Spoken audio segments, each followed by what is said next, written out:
Hello, everybody. I'm Rikki Smith, and this is Faith on Friday Presents.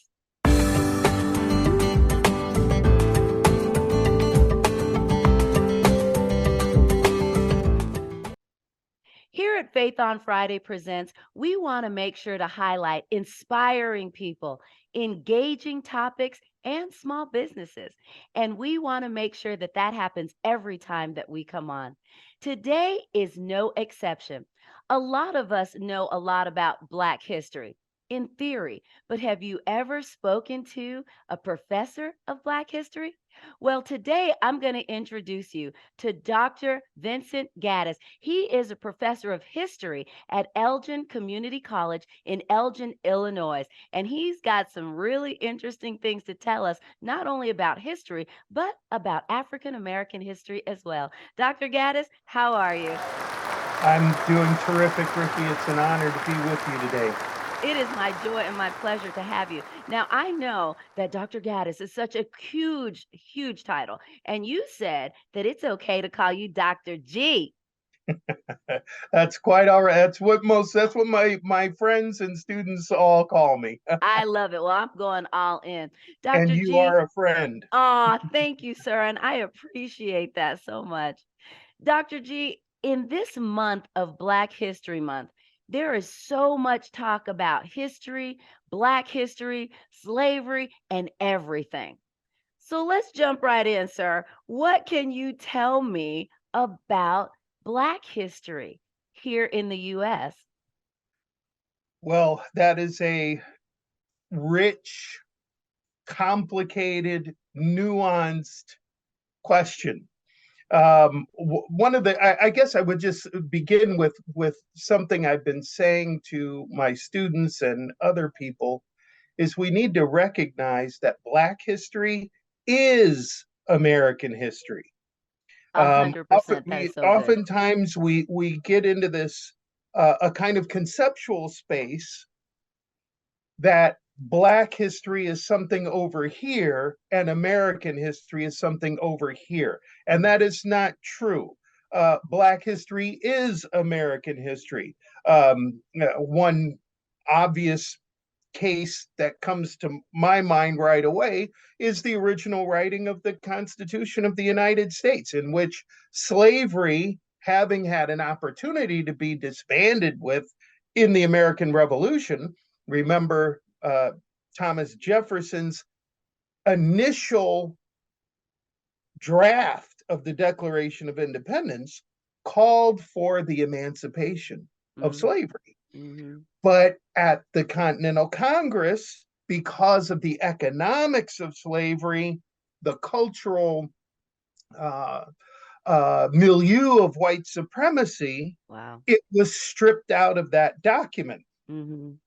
And yet at the Constitutional Convention, it comes up again because now the South, wanting to maintain its economic foothold in slavery, its cultural foothold in slavery, and the North benefiting economically from the raw materials coming from the South, right?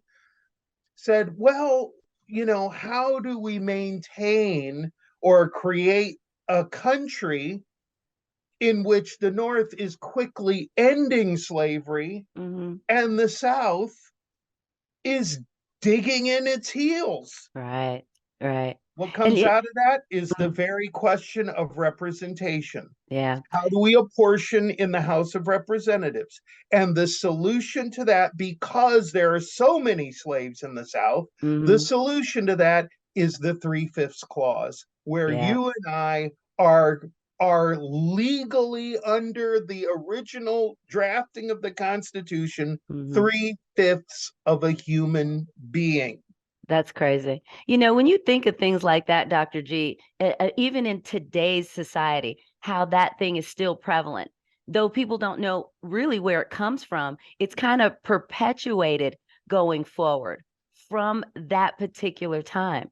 So let me ask you this, Dr. G, going backwards before the Constitution and all that drama, how did slavery really get started here in the U.S.? Because we all have a different idea of where it came from and, our own interpretations. But since we got you, sir, Let us know how did that get started in the Yeah, US? I'm going to say this. I'm going to try and do this as quickly as possible. Uh, but let me say it this way. Number one, we have to recognize that slavery is an economic solution Mm, to a problem. And the that's huge. problem is the destruction, the genocide of native peoples in the Hmm. Western Hemisphere, Hmm. and the growth of the most of a commercial revolution around sugar and the Wow, need for labor for that's that, it. right? Hmm. Now, Hmm. how do you get to that point is in a very quick way, you have to begin with what I call oculus mundi, worldview. Mm, Columbus had a worldview. yeah.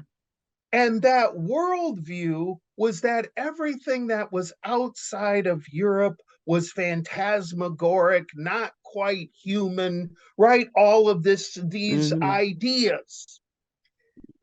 Fast forward to 1533, Hmm. when the British begin to explore Africa. Right.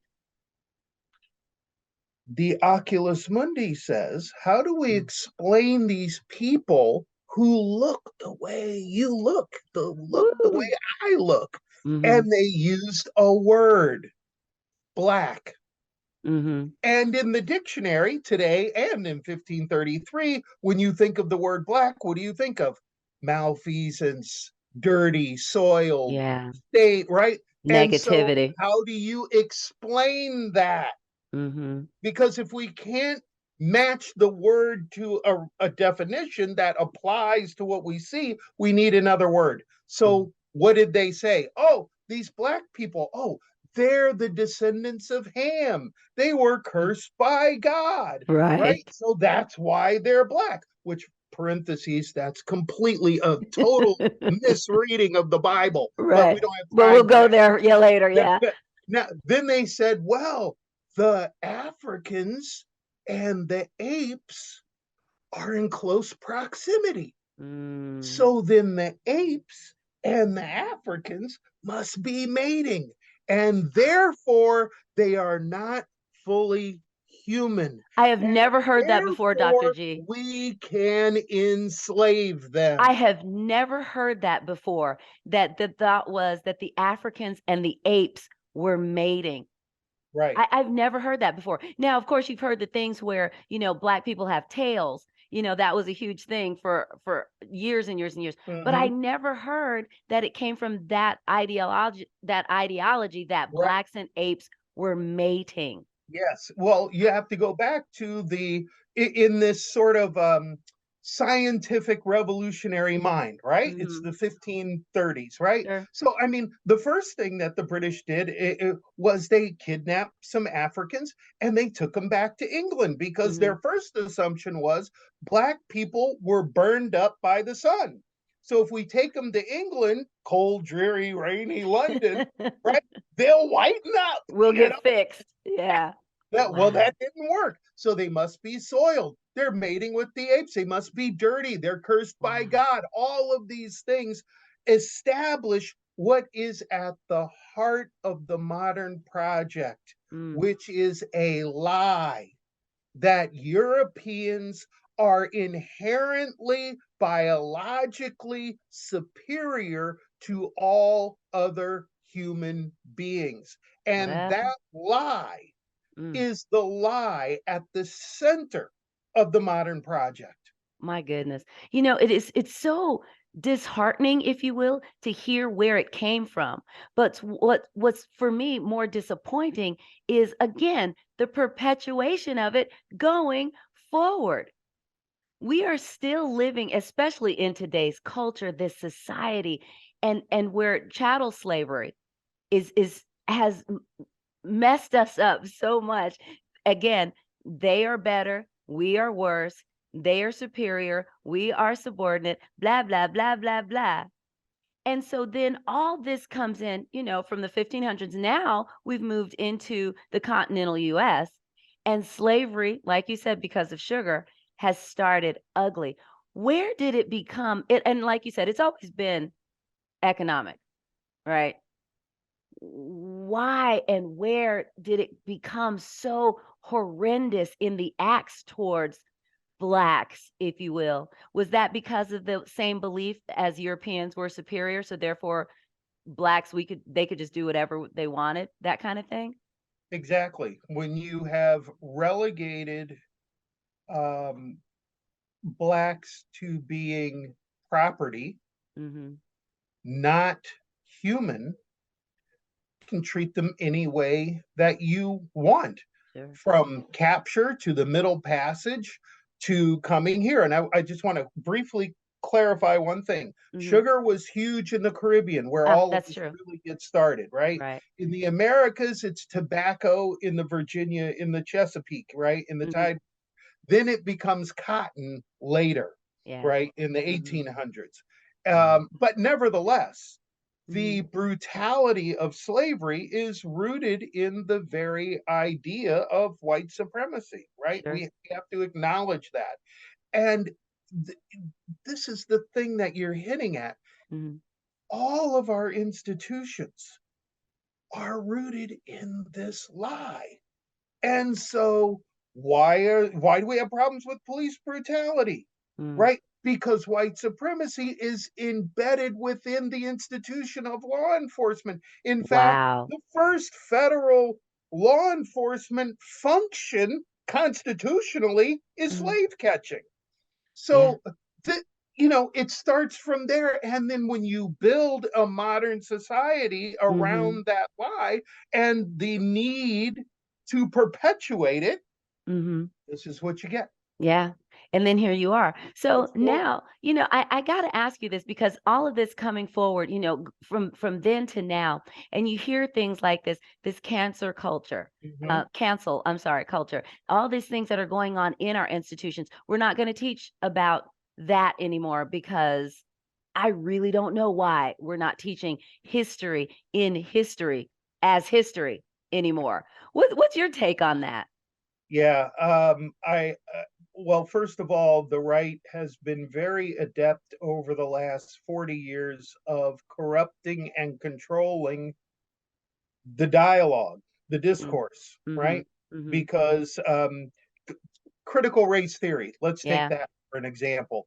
Okay, Wow. critical race theory is something that is taught at upper level graduate history programs and law schools. Okay, Wow. no one is teaching critical race theory in grade school. I mean, Sure. that's just preposterous. But where has that line of thinking moved towards? Mhm. It's moved towards saying, oh, we don't want to teach anything about race because it disrupts the narrative of white supremacy. It Wow. disrupts the narrative that somehow America has been, the Mhm. city on the hill, that Sure. American history is this exceptional history. And we're Mm. not as exceptional as we want to believe. And there are those in that ilk who want to Mm. ban books, who want to ban critical race theory, and so on. The, Mhm. these are individuals who don't want to acknowledge, recognize Mhm. the deep complexity of the Black experience, which is American history. Yeah. And that brings it all back. It is American history. This city on the hill as the United States, we didn't get here the easy way. The struggle was real and in some cases continues to be so.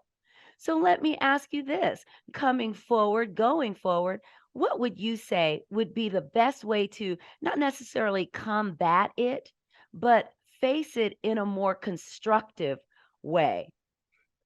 Yeah, I'll say it this way, and I just hope your audience members will just give me a little grace on this, Mhm. which is we have to have recognition.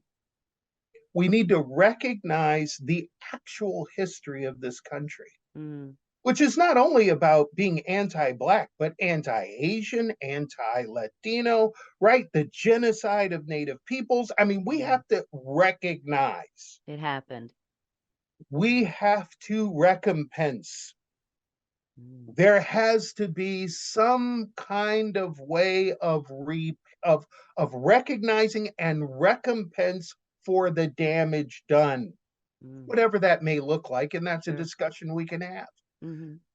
Then comes repentance Whew. of saying, you know what?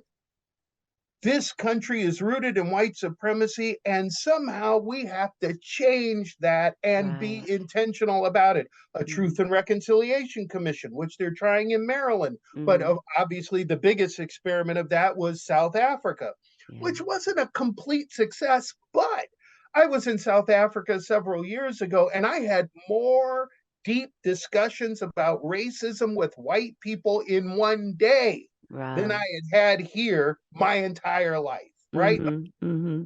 So there has to be a repent, and then comes community. Reconciliation isn't really the right word because Okay. reconciliation says we're going back to something. Well, what are we going back to? You know, the Right. real word is community. Mm. Then we can get to community where we recognize, as Pope John Paul said, Mm. that each of us, we begin with the place of recognizing that we are human beings, Mm-hmm. unique, Wow. unrepeatable, deserving of dignity and respect. You Wow. marry that with Kendi's proposition that Mm. we take an intentional look of making sure that our policies are, they're either racist or they're anti-racist, and Mm-hmm. we make policy that is anti-racist with the Yeah. recognition that we are all human beings, Yeah. unique, unrepeatable, deserving of dignity and respect. And that's the kind of future Mm-hmm. that Martin King would call the beloved community. Yeah. Oh my gosh, Dr. G. Oh, how come I didn't get to take your class? But anyway, whatever. One last question before we kind of go. Doing what you do with the students that you have and what it is that you teach, what gives you hope for that future? The hope of the future is to, I believe, is teaching. A quick story. The first time I ever taught African American history, I had 25 students. I had 22 black students, two very brave white girls, and an Indian girl. Okay, very brave. And the Indian girl in that class is now a judge Wow. who runs diversion court to take people and prevent them from entering into the incarceration system. Wow. So we've got to, once you awaken people to realize what's at stake and that it can be changed, if they're committed to it, then you can create the change that you want. Wow. But if recognition, if we're just going to say, well, Black History is in February and we're going to all get together on Martin Luther King Day in January, and Right. we're going to, sing Kumbaya and we shall overcome, and then not do anything, Right. nothing's going to change. Yeah. Wow. Dr. G, if somebody wanted to continue this conversation with you, where could they reach you? You can reach out to me at my email address, which is vgaddis at elgin.edu. Awesome. And don't worry, anybody, if you did not get that, it's all going to be in the description below. And while you're here, make sure you subscribe and like and share this interview. This is so important to go. And I'm excited to be able to talk to Dr. G. But Dr. G, before I let you go, we have to play our game. All righty, here we go. This game is called This or That. It's really simple. I'm going to give you the choice of two things, and you, off the top of your head, just tell me which one you like the best. Are you ready to play? Sure. All right.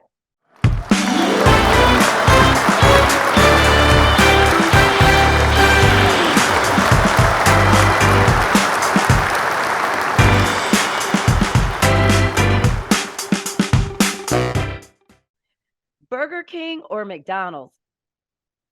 Neither, but I'll take McDonald's. Okay, I'm not mad at you. Batman or Captain America? Batman. Although he's not really a superhero, but I'll say Oh still my say gosh, you're a purist. We're going to have a discussion later, sir. Going to the movies or movies at home? Ooh. Ooh. Going to the movies. Okay, it's the popcorn, isn't it? It's the popcorn. Yeah, me too. Make the call or send a text? Text. Snickers or Three Musketeers? Oh, Snickers. Because it's Not even satisfying. a question. It's a real thing. People want to know this. Dressing up or dressing down? Down. All right. Cats or dogs? Dogs. New Year's Eve or Thanksgiving? Thanksgiving. All right. Fry it or grill it? Oh, grill it, baby. I don't know how I feel In about fact, that. don't just grill it, smoke it. Oh, excuse me. I ain't mad. Okay. Morning person or night owl? Night owl. Okay. And finally, what is your favorite Olympic sport? My favorite Olympic sport, Hmm. women's gymnastics. I don't know why that surprises me. When you I like it when you though. look at that, I mean, it's phenomenal. They Yeah, are some of the greatest athletes in the world. that is awesome. Well, y'all heard it here first. Dr. G, thank you so much for joining us. Thank you for having me. This has been really fun, and I hope someday we can do it again. Let's just plan on it, shall we? Awesome. All right, everybody. Thank you so much for joining us, and we will see you next time on Faith on Friday Presents.